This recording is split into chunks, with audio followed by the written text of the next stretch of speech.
மரக்காணத்தில் நடைபெற்ற கள்ளச்சாராய சாவு மெத்தனால் எத்தனால் கலந்ததால் ஏற்பட்ட கள்ளச்சாராய சாவு. தமிழகத்திலே மெத்தனால் தங்கு தடையின்றி கிடைக்கிறது. அதை தடுப்பதற்கோ முறைப்படுத்துவதற்கோ சரியான சட்டத்திட்டங்கள் வகுக்கப்படவில்லை, கண்காணிக்கப்படவில்லை.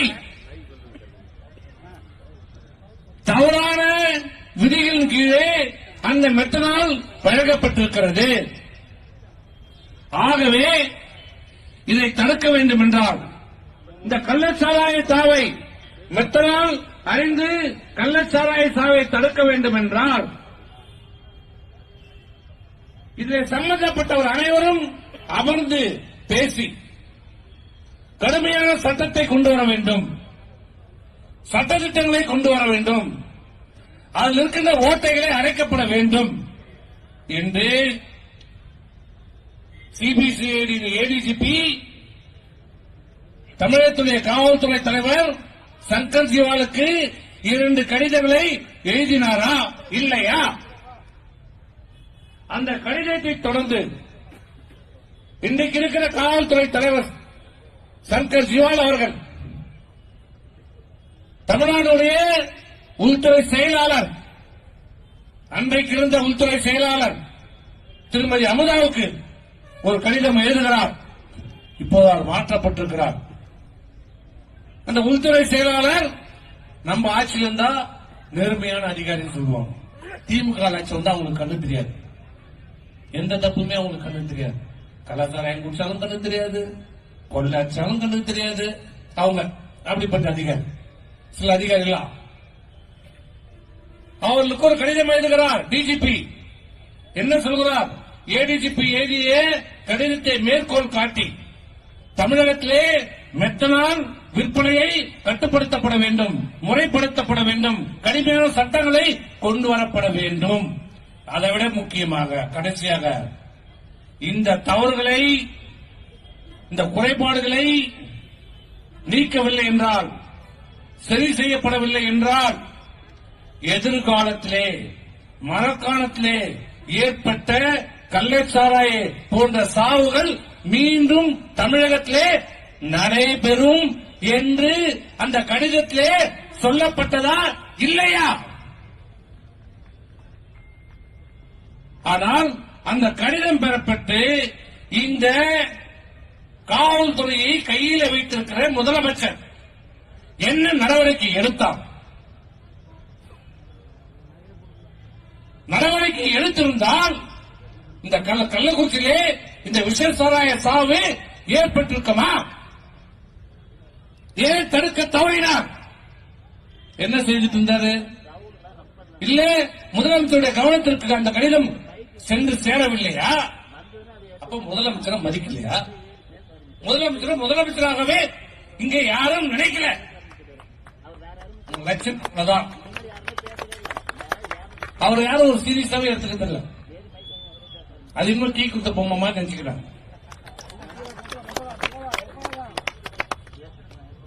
ஆக இன்றைக்கு சட்டம் ஒழுங்கு இந்த அளவுக்கு சீரழிந்திருக்கிறது.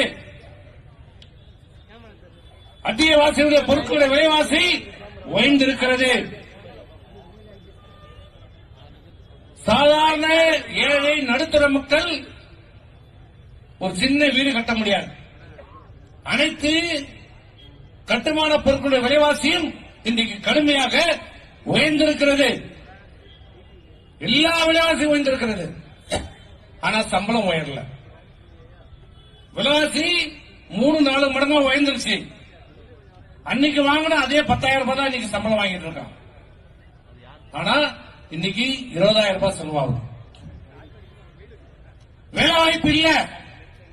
இந்த அரசு 3 ஆண்டு காலம் பொறுப்பேற்று இந்த ஸ்டாலின் அரசுல எத்தனை பேருக்கு வேலை வாய்ப்பு வழங்கப்பட்டிருக்கிறது? இருக்கிற பணிகளை இந்த அரசு ரத்து செய்கிறது. இன்னைக்கு ஒரு தாசார் ஒரு பதவியில ரிட்டையர் ஆகிறாருன்னா அந்த பதவி அன்றோடு அந்த பதவி ரத்து செய்யப்படுகிறது. புதிதாக அதிலே நியமிப்பதற்கு நடவடிக்கை எடுக்கப்படவில்லை. இந்த அரசுடைய லட்சணம் 3 வருஷம் இந்த வேலைவாய்ப்பை தேர்வு செய்கிற தேர்வு ஆணையத்துக்கு ஒரு தலைவரை கூட நியமனத்துக்கு வக்கு இல்ல, துப்பு இல்ல. உனக்கு எதுக்குற ஒரு ஆட்சி? எதுக்கு இவனுக்கெல்லாம் ஒரு ஆட்சி? ஒரு தேர்வு ஆணையத்திற்கு ஒரு தலைவரை நியமிப்பதற்கு துப்பில்லாதவர்கள் நிரந்தரமாக ஒரு தேர்வு ஆணையத்தை முழுமையாக அதனுடைய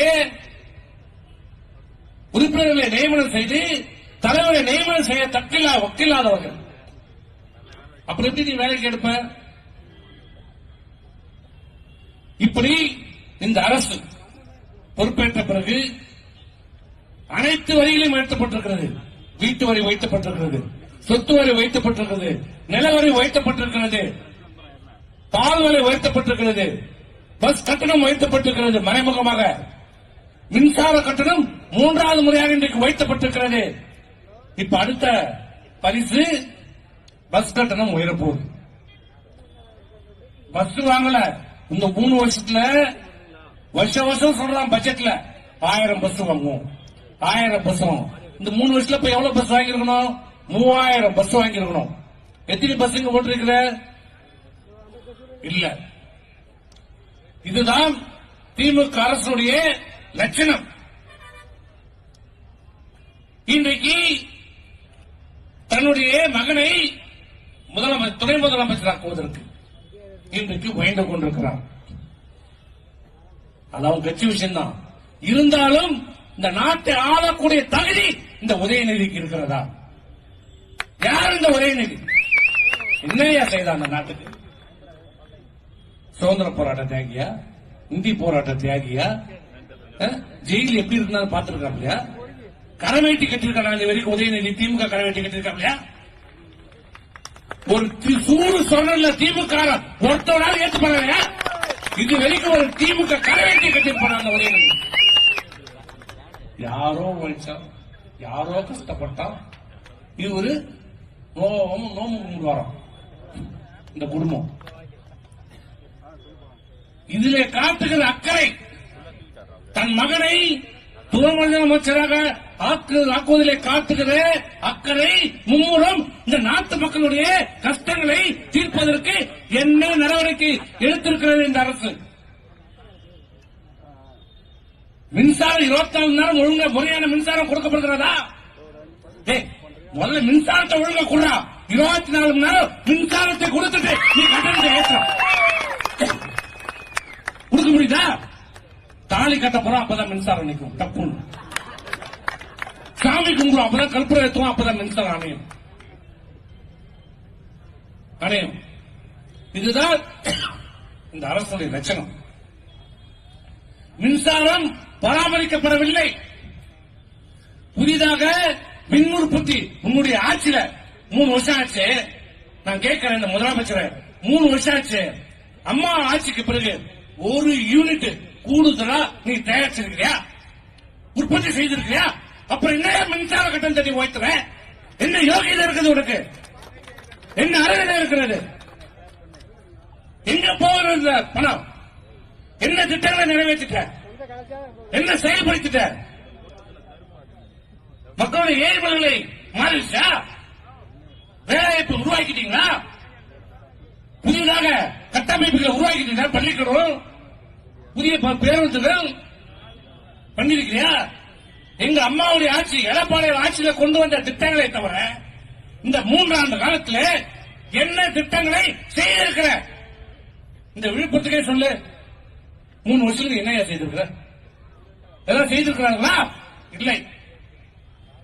ஆக இப்படிப்பட்ட மக்கள் விரோத அரசு,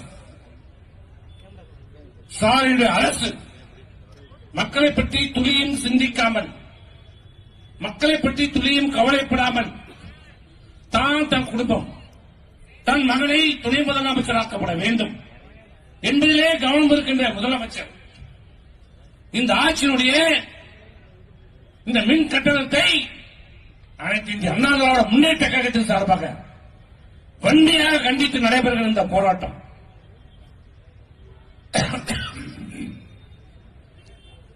இன்னொன்னு காவல்துறைக்கு சொல்ற, விழுப்புரம் மாவட்ட காவல்துறை, நாங்க இந்த ஆர்ப்பாட்டம் நடத்தப்பட வேண்டும் என்று உங்களுக்கு அனுமதி கொடுத்துட்டோம். ஒரு காவல்துறை என்ன வேலை? ஒரு அனுமதி கொடுத்தா நடத்துங்க, இல்ல நடத்தக்கூடாது. உண்டு இல்ல சொல்ல வேண்டிய கடமையே இல்லையா? நீ என்ன சொல்ற? எல்லாத்தையும் நான் சொல்றேன், நீ நடத்திக்கோ. நான் கேட்கிறேன், நாளைக்கு ஒருத்தன் வரான், நான் கான்சர்ல சாராய கடை வைக்க போறேங்க, உன்கிட்ட மனு கொடுக்கலாம். அதெல்லாம் நாங்க எதுவும் கொடுக்க மாட்டோங்க. நாங்க உண்டுன்னு சொல்ல மாட்டோம், இல்லன்னு சொல்ல மாட்டோங்க. நீ என்ன வேணாலும் பண்ணிக்கோ. அப்ப அவன் சாராய கடை நடத்திக்கலாமா? உன் கடமையை செய்வதில் கூட உனக்கு என்ன தயக்கம், என்ன அச்சம், என்ன பயம்? இந்த அச்சம், இந்த பயம் தான் கள்ளக்குறிச்சியிலே 70 பேர் உயிரை பலியாக்கி இருக்கிறது. இதுக்கு கூடமையா ஸ்டாலினுக்கு நீ எதிர்பார்த்து உட்கார்ந்து இருக்கணும்? இல்லன்னு சொல்லிட்டு போ. நாங்க அனுமதி மறுக்கணும்னு சொல்லிட்டு நாங்க நீதிமன்றத்தில் போய் வாங்கிக்கிறோம். இதுதான் கடைசியும் எச்சரிக்கையாக விழுப்புரம் காவல்துறைக்கு சொல்லுகிறேன். இன்றைக்கு இந்த ஆர்ப்பாட்டத்தை மாவட்ட கண்காணிப்பு அலுவலகத்தில் வைக்கணும் தான் இருந்தேன். இருந்தாலும் நாங்கள் சட்டத்தை மதிப்போம் என்ற ஒரே காரணத்தால் இறுதியாக உங்களுக்கு எச்சரிக்கை விடுகிறோம். ஆகவே இந்த திமுக அரசு இந்த மின் கட்டணத்தை மக்கள் மீது சமைத்திருக்கின்ற வரியை திரும்ப பெற வேண்டும் என்று கேட்டு வருகை தந்த அனைவருக்கும் நன்றி கூறி விடைபெறுகிறேன். நன்றி, வணக்கம்.